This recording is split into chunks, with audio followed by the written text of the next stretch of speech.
Hello everyone, today we will talk about Let food be thy medicine, and medicine be thy food. I have lived long enough to understand that the most precious thing in human life is not gold, fame, or praise, but a healthy body and a peaceful mind.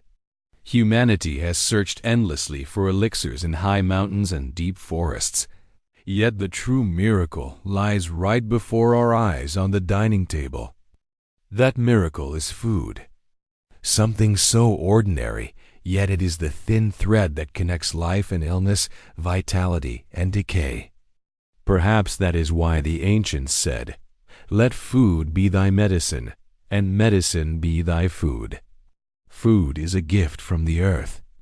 Every grain of rice, every leaf of herb, every drop of honey carries within it the spirit of sunlight, rain, wind, and soil. Since birth, we have lived under nature's grace, nourished by her generosity.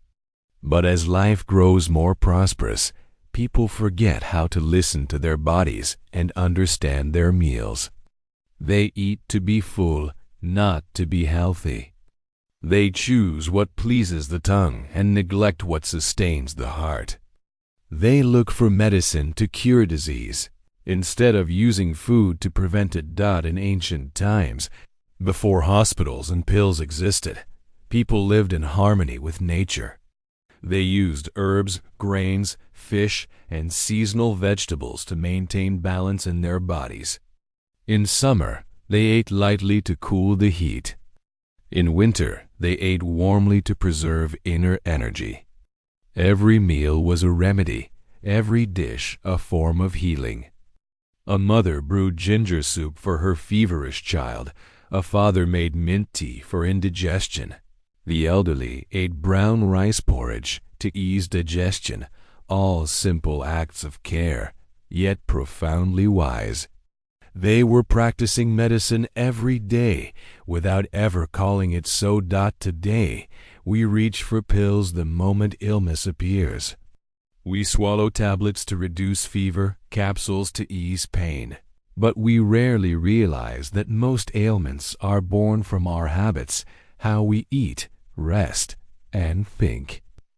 A body that eats without discipline cannot be saved by even the best medicine. Yet a body that listens to its natural rhythms seldom falls ill. Medicine, no matter how powerful, comes from outside. Food, when chosen and respected, is the everlasting medicine within. I once met an old farmer in the hills of ancient Greece. His hair was silver, his skin rosy, and his steps slow but steady. He said, "I have lived 80 years and never once taken a pill. Each day I eat a simple meal, dark bread, olive oil, a few olives, and fresh greens. When tired, I rest. When thirsty, I drink spring water." I asked, "Are you never afraid of sickness?" He smiled gently.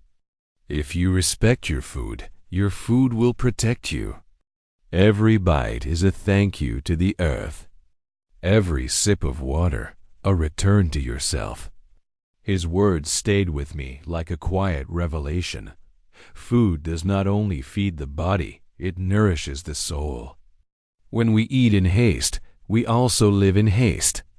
When we eat with gratitude, we live in peace.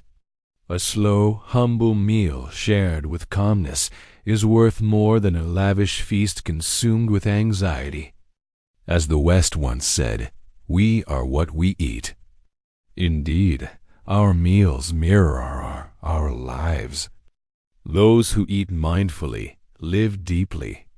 Those who choose wholesome food love themselves truly.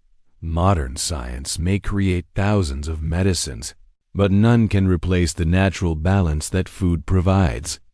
A pill may cure a symptom, but it cannot correct a habit. It may numb the pain, but it cannot restore the harmony lost when we live against nature. Food, on the other hand, teaches moderation and consequence. Eat too much, and the stomach suffers. Too salty, and the heart tires. Too sweet, and the liver weakens. Every mistake leaves a trace nature remembers. Perhaps we can only understand the wisdom of let food be thy medicine when we look at food with gratitude. Gratitude not only to the cook, but to the soil that grew the rice, the river that gave the fish, the bee that made the honey, and the sunlight that ripened the fruit. When we eat with that awareness, every meal becomes a ritual of healing for the body and for the soul. I once heard an Eastern mother tell her child, "Eat slowly, my dear, chew well, feel the sweetness of the rice. It is the work of many hands." That simple sentence holds the eternal truth of medicine. To eat is to nourish, not just to fill. Food is medicine when we eat it the right way. The same vegetables can taste bitter or sweet depending on how they are prepared. The same soup can refresh or upset depending on the heart of the one who eats. Medicine and food differ only in the mind of the person who takes them.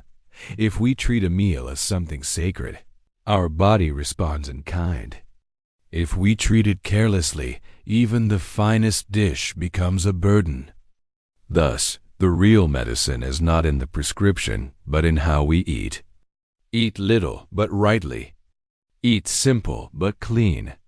Eat slowly, but joyfully.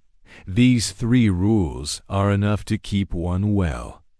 The ancients had no heart disease, no diabetes, no obesity, not because their medicine was better, but because they lived in rhythm with nature, eating moderately, working mindfully, and sleeping at the right hour.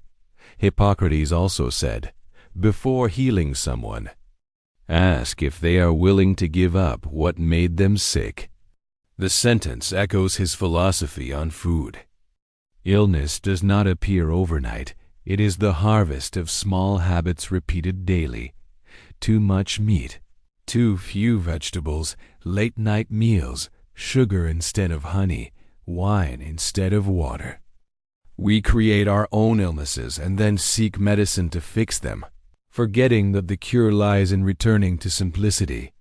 I once knew a young man plagued by insomnia and headaches. He tried every remedy, sleeping pills, supplements, vitamins. Nothing worked. Then I advised him to change his diet, cut caffeine, avoid spicy foods, eat greens and fruits, and sleep early. Within weeks, his symptoms vanished. Astonished, he asked, "How could it be so effective?" I said, "Because you finally let food return to its rightful place as medicine, not burden." Food teaches a deeper lesson, the virtue of sufficiency. When we eat with moderation, we learn restraint in all things. To eat to live, not live to eat, that is more than advice for health. It is a philosophy of life. The more we crave, the more we suffer. Gluttony in food is no different from greed in wealth. Both make the heart heavy. The one who knows when to stop is the one who truly lives well. A simple meal of bread, greens, fruit, and an honest smile may be the greatest banquet of life. Health is not found in elaborate dishes, but in the joy of eating. That joy no doctor can prescribe, no medicine can replicate. It springs from a tranquil heart and a grateful soul. When that joy is present, even humble food becomes the sweetest cure. Food is medicine, not only for the body, but also for the heart. When we cook for someone with love, we are giving them a remedy. When we sit together and share a meal, we are healing the unseen wounds of loneliness. Food connects people, warms the traveler's heart, and reminds us that life itself is a quiet miracle. When we truly understand this teaching, we will no longer search for longevity in laboratories or sacred texts. We will see that the secret is already here in every bite we take, in every breath we draw, in every ray of sunlight that touches our bowl of rice.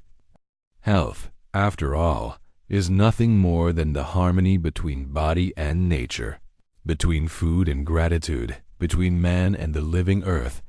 So let food be thy medicine, and medicine be thy food. Choose your meals not only with taste but with understanding. Eat with gratitude, live with kindness, and keep your body and mind pure like the sky after rain. Then you will see that every meal is a lesson, every dish a remedy, and every day a gentle act of healing. For when we live in harmony with nature, we need no medicine. When we live against it, no medicine will suffice. And between those two, there is only one true path to return to simplicity, where food is medicine and medicine is food. Thank you for watching the video. Please subscribe to support me.